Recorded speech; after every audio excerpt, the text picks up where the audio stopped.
Hello friends, आज मी तुम्हाला boat neck prince कटची जी sleeves आहे ती दाखवणार आहे।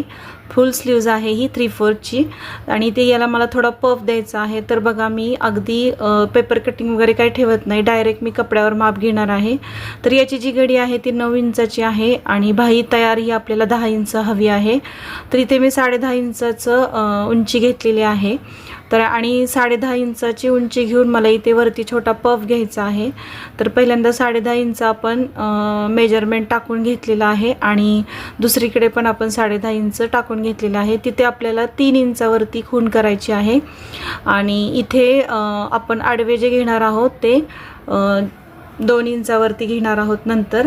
तर पहिल्यांदा आपण घडी बरोबर आहे का ती बघितलेली आहे। इथे मी 10.5 जिथे टाकलं होतं तिथं मी वरती 1.5 इंच एक्स्ट्रा घेतलेला आहे मार्जिन आणि इथे आपण जिथं 3 टाकलं होतं तिथं आपल्याला 2 इंच आडवे घ्यायचं आहे, जेणेकरून आपल्याला तिथून बाहीचा शेप द्यायचा आहे। बघा मी काहीच वापरत नाही स्लीव्हचा शेप द्यायला, अगदी असा हातात बसलेला आहे स्लीव्हचा शेप देणं, त्याच्यामुळे इथं मी मोजून वगैरे काहीच घेत नाही, पण अगदी बाही बरोबर बसते।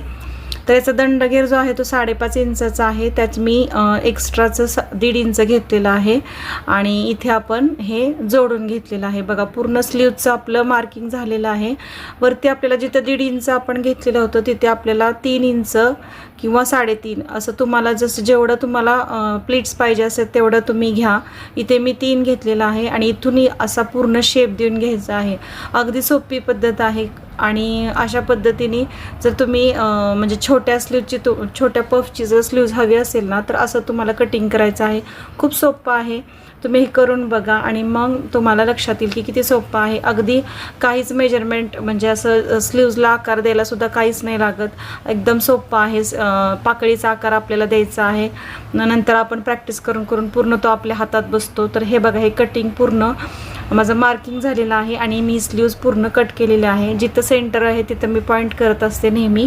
आणि आता आपण हे ओपन करून जो आतला जो कट आहे तो आपल्याला द्यायचा आहे, तो अगदी थोडाच द्यायचा आहे।